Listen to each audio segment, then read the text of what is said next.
अस्सलामुअलैकुम दोस्तों, स्वागत है आपका तुर्की भाईजान स्टूडियो में, जहां मिलती है आपको दुनिया भर की ज़बरदस्त फिल्मों की कहानियां हिंदी में एकदम फिल्मी अंदाज में। आज हम लेकर आए हैं एक कोरियन रोमांटिक कॉमेडी जो आपके दिल को छू लेगी, the beast and the beauty, जो 2005 में रिलीज हुई थी। तो छोड़ो पॉपकॉर्न, हो जाओ तैयार, क्योंकि शुरू करते हैं इस फिल्म की कहानी एकदम डिटेल में, तुर्की भाईजान स्टाइल में। ये लव स्टोरी एक ब्लाइंड लड़की और ऐसे लड़के की है जो दिखने में बिल्कुल भी स्मार्ट नहीं है, पर एक दूसरे से ये दोनों बहुत प्यार करते हैं। पर जब लड़के को ये पता चलता है कि लड़की की आंखें ठीक होने वाली है, तो वो हमेशा के लिए उससे दूर जाने की कोशिश करता है। तुर्की भाईजान studio presenting beast and the beauty. इस कहानी की शुरुआत में एक ब्लाइंड लड़की को दिखाया जाता है जिसका नाम शिन होता है। शिन बताती है कि बचपन में उसका एक्सीडेंट हो गया था, जिस वजह से उसकी आंखों की रोशनी चली गई। उसकी मॉम हमेशा उसे कहती थी कि वो एक स्लीपिंग ब्यूटी है, एक दिन उसके सपनों का राजकुमार आएगा और उसे नींद से जगाएगा। वो बताती है कि मेरा सपनों का राजकुमार मेरे साथ है, जिसका नाम रियो है, और तभी हम उसके साथ रियो को देखते हैं। शिन देख नहीं सकती, इसीलिए रियो उसे हर चीज डिस्क्राइब करता है, और शिन रियो की आंखों से इस पूरी दुनिया को देखती है। रियो के साथ रहने से उसे कभी ऐसा महसूस होता ही नहीं कि वो देख नहीं पाती। ये दोनों एक दूसरे से बहुत प्यार करते हैं। शिन एक पियानिस्ट है, और जब वो रात को काम खत्म करके घर वापस जा रही होती है, तभी बारिश हो जाती है। वहां पर रियो आता है और ये दोनों घर जाने लगते हैं, और तभी शिन को एक कॉल आता है। इस कॉल को सुनने के बाद शिन पूरी तरह से शांत हो जाती है और रियो को अपने गले से लगा लेती है, और अगले पल उसे बताती है कि मुझे आई डोनर मिल गया, अब मैं अपनी आंखों से दुनिया देख पाऊंगी। और इसके अगले पल ही हमें रियो का चेहरा दिखाया जाता है, जो पूरी तरह से अलग होता है। यानी कि अभी तक रियो का जो चेहरा हमें दिखाया जा रहा था, वो हमें शिन की नजरों से दिखाया जा रहा था, जिसमें वो बहुत खूबसूरत लग रहा था। पर अब जब शिन की आंखें वापस आने वाली है, तो हमें रियो का असली चेहरा दिखाया जाता है, जो बिल्कुल भी स्मार्ट नहीं होता। अगले दिन हमें रियो को दिखाया जाता है जो डबिंग कर रहा होता है। दरअसल रियो एक डबिंग आर्टिस्ट है, और डबिंग खत्म होने के बाद वो अपने दोस्त को बताता है कि वो बहुत परेशान है, क्योंकि उसकी गर्लफ्रेंड को आई डोनर मिल गया और बहुत जल्दी वो देखने लगेगी। और जैसा उसकी गर्लफ्रेंड उसे समझती है, वो बिल्कुल भी वैसा नहीं है। उसे अपने ऊपर बिल्कुल भी कॉन्फिडेंस नहीं होता, और ना ही वो दिखने में बहुत अच्छा होता है। यहाँ से कहानी फ्लैशबैक में जाती है और हमें दिखाया जाता है कि एक दिन रियो की गाड़ी में शिन गलती से बैठ जाती है। उसे लगता है कि ये टैक्सी है। रियो उसे उसके घर तक छोड़ देता है, पर रियो को शिन पहली नजर में पसंद आ जाती है, इसीलिए वो बार बार उसे लेने जाता है और रात को उसे उसके घर छोड़ देता है। एक रात को शिन रियो को कहती है कि मुझे पता है कि तुम टैक्सी वाले नहीं हो, क्योंकि टैक्सी वाले इतना कम चार्ज नहीं करते। इस बात से रियो को बहुत अजीब लगता है, वहां से चला जाता है। पर कुछ देर बाद जब वो गाड़ी की पिछली सीट पर देखता है, तो वहां पर शिन का मोबाइल छूट गया होता है।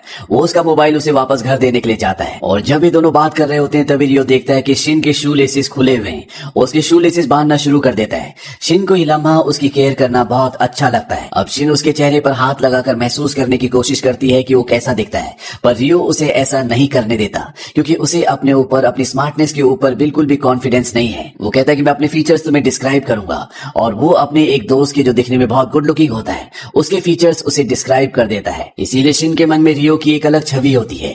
कहानी वापस प्रेजेंट में आती है, जहां में दिखाया जाता है कि शिन का ऑपरेशन हो चुका है, और अब उसकी आंखें उसे वापस मिल चुकी है, यानी कि वो देख सकती है। शिन का पूरा परिवार बहुत खुश होता है। यहाँ पर अब रियो भी गुलाब के फूल लेकर आता है, और वो सुनता है कि शिन अपनी फैमिली से उसी के बारे में पूछ रही होती है। उसकी फैमिली में से किसी ने भी कभी भी रियो को नहीं देखा। उसकी फैमिली कहती है कि रियो जरूर बहुत स्मार्ट होगा। ये सुनने के बाद उसका कॉन्फिडेंस और भी टूट जाता है, और जब वो उसकी फैमिली के सामने आता है, तो सब के सब उसे अजीब सी नजरों से देखते हैं। इसीलिए वो अपनी आवाज बदलकर कह देता है कि मैं रियो का दोस्त हूँ। उसे एक बिजनेस ट्रिप पर बाहर जाना पड़ा, और उसने आपके लिए गुलाब के फूल भेजे हैं। दरअसल वो एक वॉइस ओवर आर्टिस्ट है, इसलिए वो अपनी आवाज बदल सकता है। रियो वहां से चला जाता है, उसे कुछ समझ नहीं आता कि उसे क्या करना चाहिए। वो बहुत ज्यादा परेशान होता है, और अगले दिन उसका दोस्त कहता है कि तुम्हें जितनी जल्दी हो सके शिन को सब कुछ सच बता देना चाहिए। इसीलिए रियो शिन को कॉल करता है। शिन रियो से बहुत नाराज होती है। वो कहती है कि कल पूरा दिन मैं तुम्हारा इंतजार करती रही, पर तुम नहीं आए। रियो कहता, कल मैंने अपने एक हैंडसम दोस्त को फूल लेकर तुम्हारे पास भेजा था, क्या तुम्हें फूल नहीं मिले? शिन कहती है कि वो कहीं से भी हैंडसम नहीं था, मेरी पूरी फैमिली उसे देखकर डर गई थी। और यहाँ पर एक बार फिर से रियो का कॉन्फिडेंस पूरी तरह से टूट जाता है। वो फोन डिस्कनेक्ट करके सीधा हॉस्पिटल में जाता है, जहां पर वो एक सर्जन से मिलता है, क्योंकि अब वो अपने चेहरे की प्लास्टिक सर्जरी करवाना चाहता है। लेकिन डॉक्टर से कहता है कि तुम्हारा चेहरा इतना भी खराब नहीं है, तुम्हें अपने आप से प्यार करना चाहिए। तुम्हारे फोरहेड पर एक निशान है, मैं सर्जरी करके उस निशान को गायब कर दूंगा, जिससे तुम्हारा लुक इंप्रूव हो जाएगा। रियो पूछता है कि इसमें कितना वक्त लगेगा। डॉक्टर उसे बताता है कि 2 हफ्ते। रियो इस सर्जरी के लिए मान जाता है, और अगले दिन जब वो घर पर होता है, तो वहां पर शिन आ जाती है, और जब वो रियो को देखती है, तो कहती है कि तुम्हारा दोस्त कहाँ है, क्योंकि उसने उसने इसे हॉस्पिटल में देखा था। उसे बिल्कुल भी एहसास नहीं होता कि यही रियो है, क्योंकि वो हमेशा अपनी आवाज बदल कर बात करता है। रियो शिन को झूठ बोल देता है कि रियो अभी हवाई चला गया है, क्योंकि उसे एक डबिंग का बड़ा प्रोजेक्ट मिला था और वो 2 हफ्तों बाद वापस आएगा। उसने मुझे ये भी कहा था कि आने के बाद वो तुम्हें एक बहुत बड़ा बर्थडे गिफ्ट देगा, क्योंकि 2 हफ्तों के बाद शिन का बर्थडे है। यहाँ पर शिन को एक झूठ और बोल देता है कि रियो का मोबाइल मेरे पास है, इसीलिए तुम्हारा कॉल रिसीव नहीं करता। वहीं अगली रात को जब शिन पियानो बजाकर क्लब के बाहर खड़ी होती है, जहाँ पर हर रोज उसे रियो मिलने के लिए आता था, तो वो आसमान की तरफ देखकर कहती है कि मैं तुम्हें बहुत मिस करती हूँ। और तभी उसे गाड़ी के हॉर्न की आवाज सुनाई देती है और जब वो उस तरफ देखती है तो वहाँ पर एक हैंडसम लड़का उसी की तरफ हाथ हिला रहा होता है। वो समझ जाती है कि यही रियो है। वो भागती हुई उसकी तरफ जाती है और तभी हमें शिन के पीछे दिखाया जाता है कि कुछ लोग और भी भागते हुए आ रहे हैं। दरअसल वो लड़का इन लोगों को हाथ हिला रहा था। वो एक पुलिस वाला होता है, पर शिन को ऐसा लगता है कि वही रियो है। वो उसकी गाड़ी में बैठकर उसे अपने गले से लगा लेती है। उसे कुछ भी समझ नहीं आता। इस पुलिस वाले का नाम मार्क है। मार्क को अब क्रिमिनल्स को चेस करना है, इसीलिए वो गाड़ी लेकर उनका पीछा करना शुरू कर देता है। और जब वो सभी क्रिमिनल्स को पकड़ लेता है तो शिन को भी समझ में आ जाता है कि ये उसका रियो नहीं है। शिन को यहाँ से घर जाने का रास्ता नहीं पता, इसीलिए माँ को उसी गाड़ी में जिसमें सारे क्रिमिनल्स होते हैं शिन को लिफ्ट देनी पड़ती है।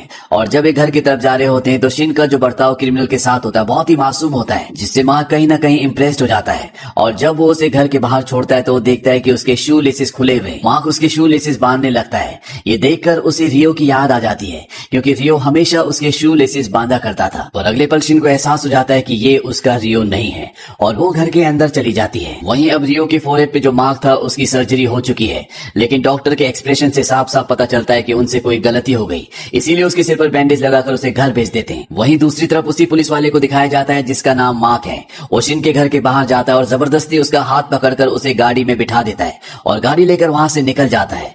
दूर से रियो ये सब कुछ देख रहा होता है, जिससे उसे बहुत गुस्सा आता है और वो उन दोनों का पीछा करते हुए उस थिएटर तक पहुंच जाता है जहां पर मार्क शिन को मूवी दिखाने के लिए लाया होता है। हालांकि शिन का बिल्कुल भी मन नहीं होता, पर मार्क उसे जबरदस्ती यहाँ ले आया होता है। इसके बाद ही दोनों के दोनों लंच करते हैं। वहां पर शिन मार्क को बताती है कि मेरा बॉयफ्रेंड है, मैं उसे बहुत प्यार करती हूँ और वो हवाई में, वो जल्दी वापस आ जाएगा। वहीं रियो इन दोनों को यहाँ पर भी देख रहा होता है और रियो के सामने एक और लड़का होता है जो उसी गैंग का मेंबर होता है जिस गैंग को मार्क ने पकड़ा था। इसके बाद मार्क वापस शिन को घर छोड़ने आ जाता है, जहाँ पर मार्क को दिखाया जाता है कि वो शिन के दिल में किसी भी तरह से जगह बनाना चाहता है, पर शिन उसे अवॉइड कर रही होती है क्योंकि वो रियो से प्यार करती है। रियो को सब कुछ देखकर बहुत गुस्सा आता है। उसके पीछे ड्रैगन गैंग का मेंबर अभी भी होता है जो रेस्टोरेंट में उसके साथ था, और ड्रैगन गैंग के उस मेंबर को लगता है कि रियो भी मार्क से बदला लेना चाहता है, ये भी किसी गैंग का है। इसीलिए रियो से कहता है कि हम दोनों का दुश्मन एक है, हमें इसे खत्म करना होगा। और ये दोनों के दोनों उसके पीछे जाने लगते हैं, पर तभी ड्रैगन गैंग का मेंबर रियो को धक्का देकर आवाज लगाकर वहां से चला जाता है ताकि वो अकेला ही मार्क से लड़े। और अब मार्क आवाज सुनकर पीछे मुड़ता है और रियो की तरफ आना शुरू कर देता है। वो पहचान जाता है कि रियो कभी उसी के साथ उसी की क्लास में पढ़ता था, इसीलिए वो रियो को अपने गले से लगा लेता है। और यहाँ पर हमें एक बात और पता चलती है कि रियो ने शिन को जब पहली बार अपने चेहरे का डिस्क्रिप्शन दिया था तो दरअसल उसने अपना नहीं बल्कि मार्क के चेहरे का डिस्क्रिप्शन दिया था। इसीलिए शिन ने जब पहली बार मार्क को देखा था तो उसे ऐसा लगा था कि वही रियो है, क्योंकि उसके दिमाग में रियो की छवि थी। अब अगले दिन रियो को दिखाया जाता है जो सर्जन के पास जाता है और उसके सिर पर जो बैंडेज होती है वो उसे निकलवाता है, पर जब वो मिरर देखता है तो उसकी एक साइड की आईब्रो पूरी तरह से गायब होती है। इस बात से उसे बहुत गुस्सा आता है। डॉक्टर उसे समझाता है कि 1 हफ्ते में सब कुछ ठीक हो जाएगा, 1 हफ्ते में तुम्हारी आईब्रो आ जाएगी। और अब रियो जो कि पिछले 2 हफ्तों से पोस्ट कार्ड पर शिन को अलग अलग तरह के बहाने लिख रहा है, वो उसे एक और पोस्ट कार्ड लिखता है और उसमें वो लिखता है कि मुझे 1 हफ्ता और लगेगा। ये पढ़कर उसे बहुत दुख होता है। वो उसे लेटर लिखती है जिसमें उसे बताती है कि जब भी मैं अपनी आंखें बंद करती हूँ तो मैं तुम्हें फील करती हूँ, मुझे लगता है कि तुम मेरे आसपास हो, पर जब मैं अपनी आंखें खोलती हूँ तो मैं तुम्हें फील नहीं कर पाती। जब से मैंने अपनी आंखें खोली है मेरा बेस्ट फ्रेंड मुझसे दूर हो गया है। शिन हर उस जगह जाती है जहां पर वो रियो के साथ जाया करती थी, क्योंकि वो उसे बहुत ज्यादा मिस कर रही होती है। वहीं दूसरी तरफ मार्क भी शिन को लगातार चेस कर रहा होता है, क्योंकि वो भी उससे बहुत प्यार करता है। और एक रात को जब मार्क उसे घर छोड़ने के लिए आता है तो दूर से रियो और ड्रैगन गैंग का मेंबर सब कुछ देख रहे होते हैं। हालांकि ड्रैगन गैंग का जो मेंबर है वो मार्क को मारना चाहता है, उसके लिए उसने प्लान भी बनाया होता है, लेकिन इस प्लान में उसका खुद का एक्सीडेंट हो जाता है। वहीं अब रियो को बहुत ज्यादा इनसिक्योरिटी हो जाती है और अगले दिन जब मार्क शिन से मिलने जा रहा होता है तो वहां पर रियो आ जाता है और मार्क को जबरदस्ती अपने साथ ले जाता है। इसी तरह से हर रोज जब भी मार्क शिन से मिलने की कोशिश करता है तो हमेशा रियो वहां पर आ जाता है और जबरदस्ती उसे अपने साथ ले जाता है। मार्क अब रियो से बचकर किसी भी तरह से शिन से मिलना चाहता है, पर हर बार वो उसके सामने आ जाता है। इसीलिए अब जब मार्क उसे देखता है तो भागना शुरू कर देता है। रियो भी उसके पीछे भागता है, पर इससे पहले कि वो उस तक पहुंचता मार्क उस रेस्टोरेंट उस क्लब में पहुंच जाता है जहाँ पर शिन पियानो बजाती है। मार्क उसके पियानो के साथ गाना गाता है। यहाँ पर ड्रैगन गैंग का वो मेंबर भी होता है जो मार्क को मारना चाहता है। साथ ही रियो को भी ये देखकर बहुत गुस्सा आता है कि मार्क उसकी गर्लफ्रेंड के लिए एक रोमांटिक नंबर गा रहा है। ड्रैगन गैंग का मेंबर उसे बियर की बोतल देता है और कहता है कि मैं पावर ऑफ करके आता हूँ, जब लाइट बंद हो जाएगी तो तुम इस बोतल को यहाँ से सीधा मार्क के सिर पर फेंक कर मारना। और ये दोनों ऐसे ही करते हैं, पर जब लाइट जलती है तो दिखाया जाता है कि बोतल मार्क की नहीं बल्कि शिन के सिर पर लगी होती है। शिन जब हॉस्पिटल में बेहोश होती है तो वहां पर रियो जाता है और वो उससे अपनी गलती की माफी मांगता है। तभी वहां पर शिन को होश आना शुरू हो जाता है और वो रियो की आवाज से पहचान जाती है कि ये रियो है। पर इससे पहले कि वो अपनी पूरी आंखें खोलती यहाँ पर मार्क आ जाता है, इसीलिए रियो को यहाँ से जाना पड़ता है। शिन उसे देख नहीं पाती। मार्क हॉस्पिटल में शिन का हर तरह से ध्यान रखता है और जब शिन की सुबह आंखें खुलती है तो वो देखती है कि मार्क उसी के बेड पर सर रखकर सोया होता है और अब उसकी मार्क के प्रति जो भी धारणा थी वो पूरी तरह से बदल गई होती है। वो मार्क को कहती है कि तुम एक अच्छे इंसान हो। वहीं दूसरी तरफ रियो को दिखाया जाता है जो एक बार फिर से सर्जन के पास जाता है क्योंकि एक हफ्ता हो चुका होता है और जब डॉक्टर उसकी बैंडेज निकालता है तो उसकी आईब्रो में एक भी बाल नहीं होता। मार्क समझ जाता है कि उसकी आईब्रो में अब बाल नहीं आ सकते, उसकी सर्जरी गलत हो गई है। इस बात से वो पूरी तरह से फ्रस्ट्रेट हो जाता है। वहीं हॉस्पिटल के बाहर शिन और मार्क बैठे होते हैं। रियो दूर से इन दोनों को देखता है और अब उसे एहसास हो जाता है कि वो शिन के काबिल नहीं है। मार्क ही उसके लिए सही जीवन साथी होगा, इसीलिए वो शिन को कॉल करता है। शिन जब रियो का कॉल रिसीव करती है तो उसे बहुत रोना आता है, पर शिन अपने दुख को छुपाकर उसे कहता है कि यहाँ हवाई में बहुत सुंदर सुंदर लड़कियां हैं और अब मैं शादी नहीं करना चाहता, इसीलिए मैं यहीं पर रहूंगा। ये कहकर वो फोन डिस्कनेक्ट कर देता है। शिन को ही सुनकर बहुत गुस्सा आता है और वो सीधा उस जगह जाती है जहां पर वो डबिंग किया करता था, यानी कि उसके साउंड स्टूडियो। और जब वो बिल्डिंग के बाहर होती है तो वो देखती है कि वहां पर बहुत सारे हवाई के पोस्ट कार्ड्स होते हैं और ये हवाई के वही पोस्ट कार्ड्स होते हैं जिसमें रियो उसे लेटर्स लिखा करता था। यहाँ पर रियो का फ्रेंड भी आ जाता है और वो शिन को सब कुछ बता देता है। शिन को पता चल जाता है कि हॉस्पिटल में आंखें ठीक होने के बाद जो लड़का फूल देने के लिए आया था वो और कोई नहीं बल्कि रियो था और अब रियो हमेशा के लिए शहर छोड़कर हवाई जा रहा है। पर इससे पहले कि वो एयरपोर्ट से निकलता है यहाँ पर शिन आ जाती है और शिन अब उसे पहचानती है कि वही उसका रियो है, पर वो इस बात को पूरी तरह से एक्सेप्ट नहीं करता। हालांकि वो जानता है कि अब शिन को पूरा सच पता चल चुका है। यहाँ पर मार्क भी आ जाता है और मार्क उसे रियो कहकर बुलाता है। मार्क को नहीं पता होता कि शिन जिस लड़के का कई दिनों से इंतजार कर रही है और कोई नहीं बल्कि उसका दोस्त रियो है जो बचपन में उसके साथ पढ़ा करता था। अब रियो यहाँ से जाने लगता है। इस बात से शिन को गुस्सा आ जाता है और वो उसे मारने लगती है। वो कहती है तुम मुझे छोड़कर नहीं जा सकते, पर रियो उसकी तरफ देख ही नहीं रहा होता क्योंकि वो अपना चेहरा उसे नहीं दिखाना चाहता। उसे लगता है कि वो उसके लायक नहीं है। यहाँ पर सिक्योरिटी और मार्क शिन को रियो से दूर ले जाते हैं और अब शिन के सब्र का बांध टूट जाता है। वो कहती तुम जाना चाहते तो जाओ, मेरा रियो कभी भी ऐसा नहीं था, तुम एक लूजर हो और अब मैं तुम्हारा चेहरा कभी भी नहीं देखना चाहती। ये कहकर शिन वहां से निकल जाती है। रियो भी हमेशा के लिए हवाई निकल जाता है। इसी तरह से कुछ दिन बीत जाते हैं। हालांकि शिन आज भी हर रोज लेटर बॉक्स के अंदर रियो के लेटर का इंतजार करती है, पर उसे कोई भी लेटर नहीं मिलता। वहीं एक सुबह जब मार्क शिन को लेने के लिए आता है तो वो देखता है कि वहां पर पोस्टमैन वो सारे लेटर्स वापस लाया होता है जो शिन ने कभी रियो को लिखे थे, क्योंकि उस पते पर हवाई में रियो था ही नहीं। यहाँ पर मार्क सारे लेटर्स अपने पास रख लेता है और जब वो घर जाकर उन लेटर्स को पढ़ता है तो उसे एहसास होता है कि शिन रियो से कितना प्यार करती है। वो सारे के सारे लेटर्स हवाई रियो को पहुंचा देता है। इन लेटर्स में एक लेटर ऐसा भी होता है जिसमें शिन ने ये लिखा होता है कि आंखें ठीक हो जाने के बाद जो सबसे पहला वर्ड उसने लिखना सीखा था वो वर्ड आई लव यू था। इन्हीं लेटर्स में से एक लेटर मार्क का भी होता है जिसमें मार्क ने ये लिखा होता है कि अब शिन की आंखें दोबारा धीरे धीरे खराब हो रही हैं, इसीलिए मैं उसका साथ नहीं दे सकता। ये लेटर पढ़ने के बाद रियो वापस आ जाता है और मार्क के पास जाता है। वो मार्क को समझाने की कोशिश करता है। मार्क कहता है कि मैं ऐसी लड़की के साथ जिंदगी नहीं बिता सकता जो देख नहीं पाती। ये सुनकर रियो को बहुत गुस्सा आता है और वो मार्क को उल्टा सीधा कहकर सीधा उसी क्लब में जाता है जहां पर शिन पियानो बजाती है। वो शिन से पूछता है कि तुम्हें सच में दिखना बंद हो गया? शिन उसे कहती कि मैं तुम्हें नहीं जानती। वो उससे बात नहीं करना चाहती।